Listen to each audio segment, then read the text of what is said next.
ষড়ঋতুর বাংলাদেশে টিউলিপ চাষ ছিল স্বপ্ন। সেই স্বপ্ন বাস্তবে রূপ দিয়েছেন গাজীপুরের শ্রীপুর উপজেলার কেওয়া পূর্বখণ্ড গ্রামের ফুলচাষী দেলোয়ার হোসেন ও সেলিনা আক্তার দম্পতি। কঠোর পরিশ্রম আর মেধায় গরমের দেশে ফুটিয়েছেন শীতের এই নাজুক ফুল।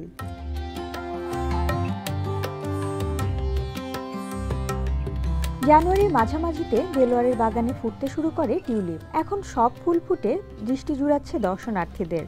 প্রতিদিন সকাল থেকে বিকেল পর্যন্ত বিভিন্ন বয়সী নারী, পুরুষ ও শিশুরা দেলোয়ারের বাগানে আসছেন টিউলিপ দেখতে। তবে ফুলের ক্ষতি এড়াতে দর্শনার্থী সীমিত করতে দেলোয়ার ১০০ টাকা প্রবেশ ফি নির্ধারণ করেছেন।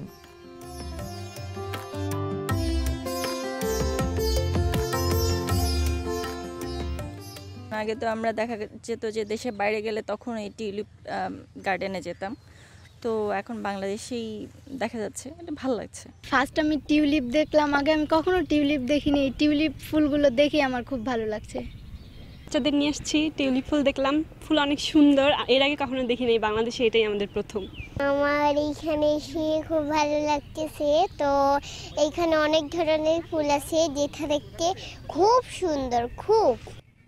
টিউলিপে দেলোয়ারের সাফল্য পাওয়ার পেছনে রয়েছে তার স্ত্রীর অবদান।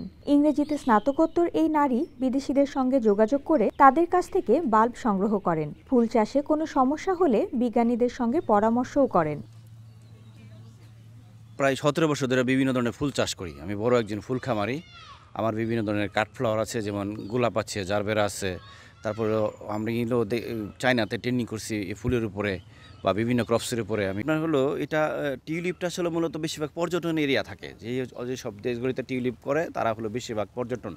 যেমন আমাদের বাংলাদেশের লোকই, যেমন কয়েক হাজার লোক কাশ্মীর যায় টিউলিপের সৌন্দর্য উপভোগ করার জন্য। আমাদের দেশের লোকজন নেদারল্যান্ডে আছে, সারা ওয়ার্ল্ডের লোক নেদারল্যান্ডে। আপনি ফেব্রুয়ারি লাস্ট থেকে আপনার মে মাসের ১০ তারিখ পর্যন্ত নেদারল্যান্ডে কোনো হোটেলে আপনি সিট পাবেন না, এমন একটা অবস্থা হয় এখানে টিউলিপের সৌন্দর্য উপভোগ করার জন্য। তো আমার মিসেসও সেলিনা আক্তার, সে কিন্তু আমার সাথে বিজনেস পার্টনার হিসেবে কাজ করে। সেও সাথে আপনার ইনক্লুড আছে। তার কাজ হলো বিভিন্ন ধরনের আমাদের যে বিদেশি লোকগুলির সাথে আমরা সায়েন্টিস্টদের সাথে কাজ করি, বা যারা প্রত্যেকটা দেশের আমরা ১০-১২টা দেশের সায়েন্টিস্টের সাথে আমরা কাজ করি, তাদের সাথে আমরা তথ্য নিই, জিনিস করছি এখানে। একটা হলো আমাদের যেহেতু কস্টিং বেশি এখানে, এটা আমরা 2 বছর কিন্তু উন্মুক্ত রাখছিলাম, সবাই দেখতে পারছে। এবছর আমরা এখানে এন্ট্রি ফি নিচ্ছি ১০০ টাকা। যারা আপনার ভিজিটর আসছে তারা ১০০ টাকাতে এখানে আসছে, ছবি টবি তুলছে। সময় সীমিত সময় দিচ্ছে তাদেরকে, 20 মিনিট 15 মিনিট, কারণ ফুলগুলিতে হাত দিলে নরম ফুল তো একবারে হয়ে যায়। আরেকটা জিনিস হলো আমরা কিছু ফুলও বিক্রি করতেছি এখান থেকে, ফুলের টব বিক্রি করতেছি। একটা ফুল বিক্রি করতেছি ১০০ টাকার উপরে।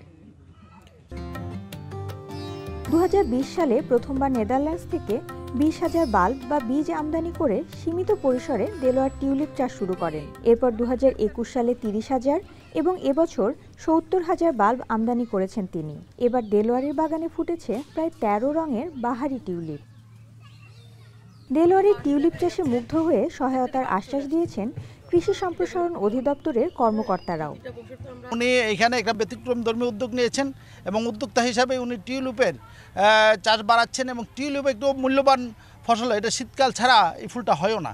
তো কাজে এটা যেহেতু সিজনাল ফুল, এবং বাংলাদেশে ওনাকে অনুসরণ করে বাংলাদেশের বিভিন্ন জায়গায় কিন্তু টিউলিপের চাষ বাড়তেছে। এবং আমরা কৃষি সম্প্রসারণ অধিদপ্তরের পক্ষ থেকে তাদের উৎপাদনের জন্য যত রকমের প্রযুক্তিগত পরামর্শ আছে আমরা এটা দিয়ে যাচ্ছি, এবং সরকারও এ ব্যাপারে ওয়াকিবহাল আছেন।